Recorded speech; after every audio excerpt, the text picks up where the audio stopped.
I was cast out by my family due to false rumors spread by my brother.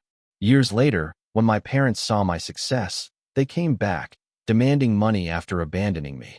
I am a 28-year-old woman with a twin brother. Growing up, my twin and I were treated very differently by our parents. For some reason, my parents seemed to be convinced that my brother was destined for greatness, while I was labeled the black sheep, simply because I preferred sports and socializing over studying. They always compared us, which took a toll on my self-esteem from an early age.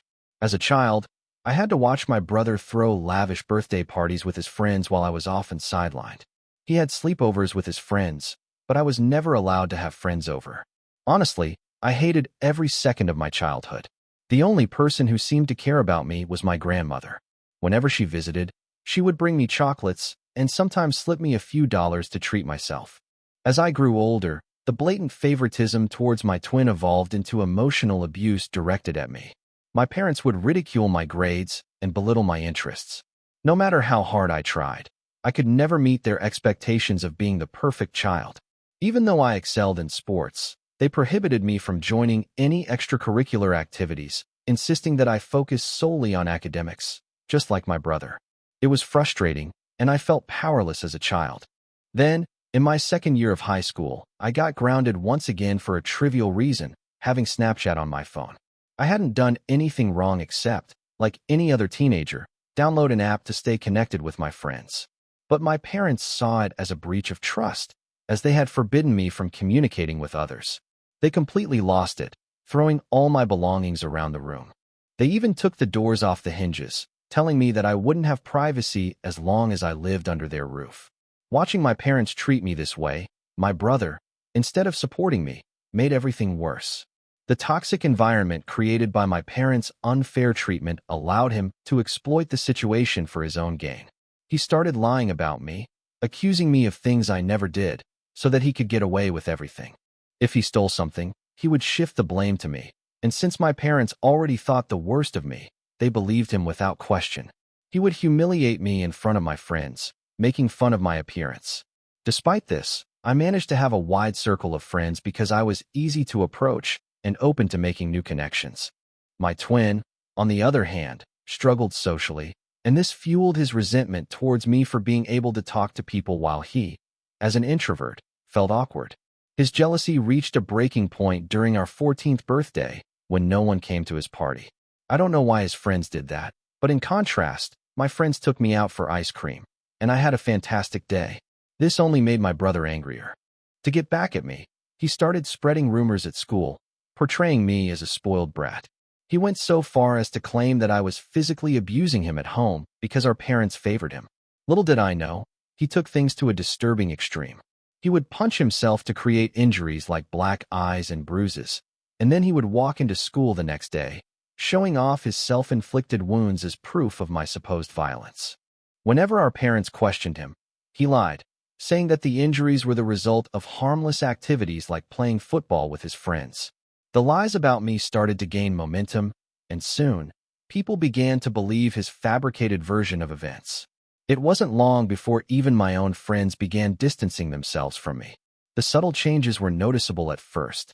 Friends who once spoke to me in the hallways started avoiding me, and invitations to group hangouts became fewer. It felt like everything shifted overnight, and people started to look at me with suspicion, as if I were a spoiled girl accused of violence. Eventually, I worked up the courage to ask my ex-best friend what had happened. She opened up about how my brother had been spreading these lies about me. I was stunned, a mixture of disbelief and betrayal flooding over me. The fact that my twin, the person I grew up with, was telling such lies about me felt like a deep personal betrayal. It was a crushing blow, one that left me feeling sick to my stomach and heartbroken. I confronted my brother the next day, but he ignored me. I begged him to stop, but he just smirked and told me I deserved to rot alone. His lies and attitude started to scare me. I wanted to talk to my parents, but I was afraid they would believe him over me. The isolation I felt was unbearable, especially since I had always been open to making friends. It felt as though my brother's jealousy-fueled lies were destroying the friendships I had built over the years. Even teachers began hearing about the rumors. It felt surreal, like I was living in a world where my true self was overshadowed by the malicious stories my brother had spun. The lies had evolved beyond mere gossip. They were now influencing how people saw me. Soon enough, the principal heard the rumors and called me, my brother, and our parents into his office. My heart raced as we sat there, waiting for the truth to come out. But my brother, instead of confessing, doubled down on his story. He told the principal that everything he had said was true and painted me as a bully who hurt him whenever our parents weren't around. I couldn't believe it. My brother kept insisting that I was angry at him for getting more love from our parents. My mom, hearing his tale, started crying and clung to my brother like he was a hero. My dad tried to comfort him, telling him he was brave for speaking up and that nothing would ever happen to him again. I tried to defend myself, but I was drowning in accusations, desperate to clear my name. But my brother kept repeating his story, claiming I was this angry, violent person. My mom's tears continued as she clung to my brother, giving me accusing looks. It was as if I was fighting against a wall of belief in his fabricated story. The principal reprimanded me, stating that the school would not tolerate bullying and that these rumors were grounds for suspension. I begged him not to suspend me, but he just shook his head, saying he couldn't ignore it. I pleaded with him, tears streaming down my face, desperately trying to explain that I hadn't done anything to my brother. The principal firmly informed me that I would be suspended for 10 days to set an example for others, showing them that bullying wouldn't be tolerated. It hit me like a ton of bricks, and I cried even harder, begging him to reconsider. My parents, furious and embarrassed by the whole ordeal, pulled me out of the principal's office. I didn't want to leave. I wanted to defend myself and make them understand, but they weren't listening. We left the school, my heart heavy with frustration and humiliation. When we got home, things took a turn for the worse. My dad suddenly started packing my things. I was stunned and confused, not knowing what was going on. My mom asked him what he was doing, but he just yelled that he couldn't let me stay in the same house as my brother anymore. I was on my knees, crying, begging my brother to tell them the truth, but he remained cold and unaffected by my tears. My dad continued packing up my belongings and threw my suitcase into the foyer. I clung to his legs, still begging him not to throw me out. It felt like a nightmare unfolding. He told me that a bully like me didn't deserve to live in his house, and that if I wanted, he would have my grandmother come to pick me up. It felt like my world was crashing down. I stood there, in shock, surrounded by my scattered belongings, thrown out of my own home. Eventually, my grandmother arrived. She gathered my things and helped me put them in the car. Once I was settled in the passenger seat, she made sure I had my seatbelt on before walking toward my parents' front door. She rang the doorbell, and when my dad opened the door, she began to yell at him for treating me this way. With a firm voice, she warned him that if he ever tried to contact me again, she would involve the police or Child Protective Services, as his actions could land him in jail. My mom tried to deflect the blame, saying it was all my fault, but my grandmother wasn't having it. She stood her ground, defending me, reminding them that I was just a child who didn't deserve to be treated with such cruelty. That was the first time in my life I realized how powerful my grandmother was. She didn't back down in front of my parents, and unlike them, she believed in me. Eventually, we drove away, leaving behind the home I had known all my life. The pain I felt during that time was indescribable. I remember lying on the bed, crying, not eating anything even though my grandmother urged me to. I told her everything my brother had done, and she was shocked. She reassured me that she believed my side of the story, and that was the only comfort I had. When the 10 days of suspension were over, returning to school felt like walking back into a lion's den. As I entered the familiar hallways, I could feel the judgment in the air, whispers, side glances, and distrust. The false accusations still hung over me. My brother, meanwhile, ignored me completely, acting as if I didn't exist. He made friends with those who believed his version of events and saw him as the victim of my supposed attacks. No matter how much I tried to explain myself, it didn't matter. I had become an outcast, labeled unfairly, and the stigma stuck to me like a shadow. Everywhere I went, the classroom, the cafeteria, the hallways, people looked at me with contempt. I became a loner. I kept my head down, attended classes, ate lunch alone, and went straight home. I had no friends, and it felt like everyone else didn't want me there. Throughout this, my parents never once reached out to check on me. My grandmother, however, kept reminding me that none of this was my fault and that things would eventually get better. I graduated high school with good grades, and I looked forward to college, hoping for a fresh start. It was only when I went off to college that I truly experienced freedom for the first time. No one was watching over me, no one was comparing my grades, and no one was competing with me. I met new people and formed friendships with those who shared similar interests. Despite the emotional and physical scars I had carried from my family and peers, I focused on moving forward and making the most of my college experience. During this time, I discovered my passion for content writing. I had always dreamed of being a writer, but I wasn't sure if it could be a long-term career, so I had put it aside. However, to earn extra money, I decided to try freelance writing. I signed up on various platforms and started taking on jobs from prominent clients. This was how I began to build my portfolio. Throughout college, I kept this side hustle going, never once asking my parents for financial help. After I graduated, I realized that instead of looking for a corporate job, I could pursue content writing full-time.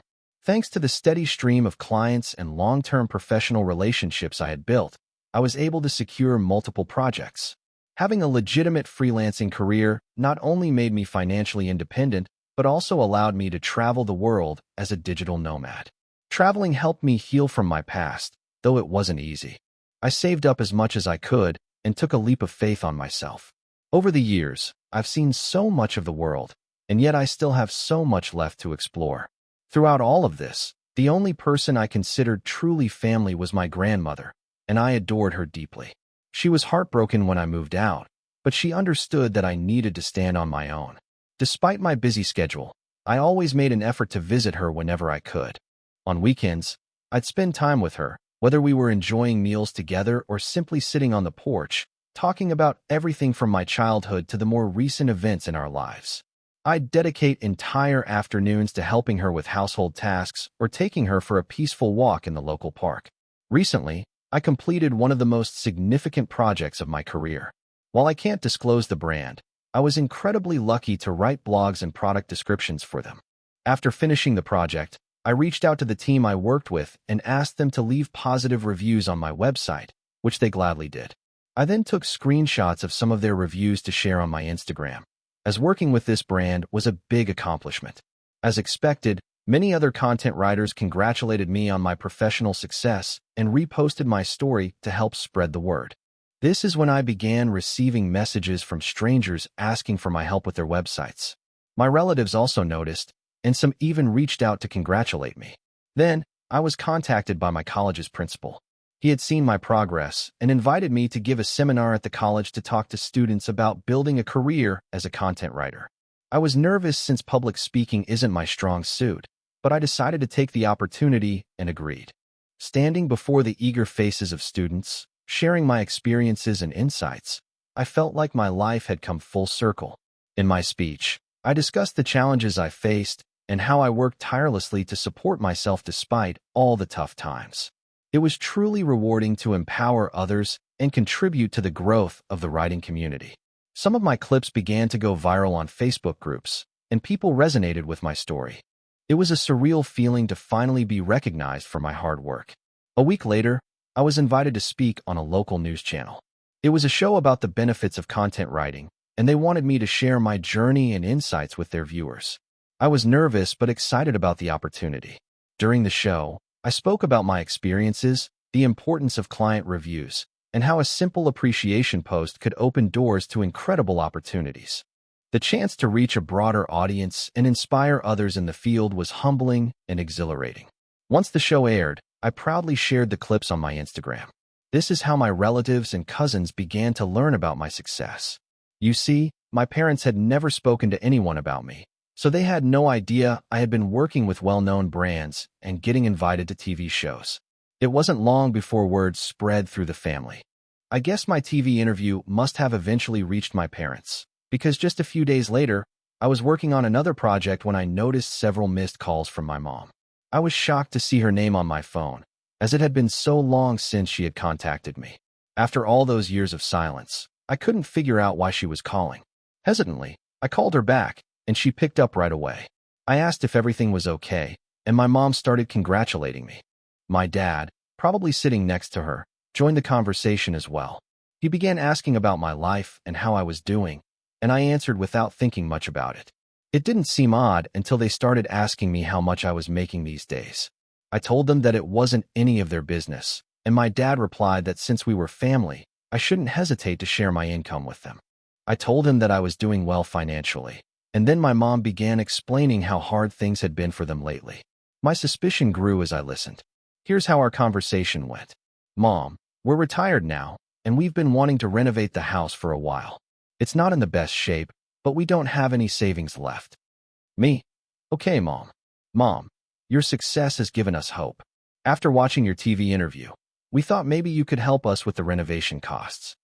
Dad, after all, we are family. You should be willing to share some of your earnings with us. We really need your help. Me? Are you serious? Why are you asking me for money when you haven't even spoken to me for years? I don't know what made you reach out now, and while I appreciate the congratulations, I'm not going to help you out. My mom immediately began calling me selfish and demanding that I support them as family.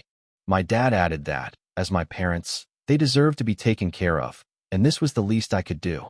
I was infuriated and felt like I needed to stand up for myself. Suddenly, I had an idea. Instead of just arguing with them, I should teach them a lesson for always thinking they could take advantage of me after mistreating me all those years ago. I told my parents that I would be willing to help them, but only if they agreed to my terms. My dad asked, curious, what my terms were. Without hesitation, I laid it out. If they wanted my help, they had to publicly admit, in front of our family and friends, that my brother was the one who had started the hurtful rumors that ruined my reputation. I wanted them to humiliate my brother just like they had humiliated me by believing his lies and manipulations. I wanted them to take responsibility for what they had done and acknowledge the pain they had caused. Hearing this, my dad began to question why such an admission was necessary. My mom told me it was unnecessary, that we could have a private conversation without involving others, but I stood my ground. This condition was non-negotiable. If they wanted my help, they had to own up to their actions. The tension grew as my dad raised his voice, emphasizing that as my father, it was my duty to help my family when they were in need. My mom, in a last-ditch effort, urged me to do the right thing and help them, reminding me of all the years they had spent raising me. I couldn't help but find it ironic that now, when they wanted something from me, they suddenly remembered their role as parents. I reminded them of the past, how they kicked me out and how it was my grandmother who raised me, not them. They became increasingly agitated, but I told them firmly that if they wanted to reconnect with me and ask for financial assistance, the truth needed to be acknowledged publicly, and my brother had to face consequences for his actions. Since that conversation, my parents have been relentlessly calling me, but I've been ignoring their calls. I regret even calling them back that day. I'm now wondering if I'd really be in a bad place if I never helped them at all. Update 1. It's been an emotional week since I last shared my story, and the support I've received from others has been overwhelming. I'm comforted by the fact that I'm not alone during this time. Many people agree that I shouldn't engage with my parents or consider helping them after all they've put me through. The reason I gave them such an impossible condition is that I knew they could never fulfill it. I'm aware that they love my brother too much, and even though they may have realized by now that it was all his lies, I know they will never put him through what they put me through. Today, my brother sent me a hateful text message after my parents once again tried to contact me, and I ignored their calls. Here's what he wrote. Hey sis, it's been a while, and honestly, every day without you has been great. I heard Mom and Dad reached out to you, and that you gave them an insane ultimatum. You know they're never going to do it, right? They clearly never loved you, and they'll never hurt me. I admit I lied about you 15 years ago, but that's been so long ago. Stop being so selfish and move on from the past. You're unmarried and childless, so why not help them with their house repairs? Do the right thing and be a better daughter. Reading this felt like a knife to the chest. His complete disregard for the struggles I've faced, his lack of empathy, and his attempt to guilt-trip me by mentioning my unmarried and childless status were maddening. His insinuation that I should prioritize their needs over my own was not only offensive, but also highlighted how little he truly valued me. Fueled by anger and a strong sense of justice, I decided it was time to expose the truth that had been hidden for far too long. I sat down and wrote an email to my parents and close relatives, sharing the painful details of my childhood and the mistreatment I had endured at the hands of my family. In the email, I described the oppressive environment under my parents' roof, how I was treated unfairly compared to my twin brother, and the malicious rumors he spread about me at school, which had ruined my reputation. I explained how my parents kicked me out, and that if not for my grandmother, I might not have even survived on the streets. Towards the end of the email, I included a screenshot of a message my brother sent me, where he confessed to lying about me. I sent the email just an hour ago, and I know that all hell will break loose once my parents and brother read it. Update 2. It's been a month since I sent the email, and a lot has happened in that time. As expected, my family exploded after receiving the email. My parents faced criticism from relatives who had no idea about the extent of the favoritism and emotional abuse. Many family members reached out to me, apologizing for not being there for me sooner. My brother and parents bombarded me with text messages, becoming increasingly abusive and violent. That's when I decided to contact a lawyer, who sent them a cease and desist letter. The letter warned them not to contact me anymore, and if they did, there would be severe legal consequences. I think the letter scared them into stopping, because they haven't reached out since. My grandmother fully supports me, and she believes I made the right decision by telling everyone what happened. She's the only person who truly matters to me, and I'm grateful to have her by my side. Update 3. It's been 2 months since my last update, and I'm happy to say that things are going well for me. Professionally, my content writing business is thriving. I continue to receive invitations to speak at seminars and podcasts, and my reputation in the field is solidifying. I'm as close to my grandmother as ever. I took a 1-week break recently to spend time with her. She's into gardening now, and I've learned so much from her about different flowers and herbs in her garden. The moments we share together, whether over meals, conversations, or simply enjoying each other's company, are my most cherished memories. My family hasn't contacted me since the lawyer's letter, and I'm relieved that they're staying away. Personally, I've started therapy to work on healing and moving forward. I think this will be my final update for now.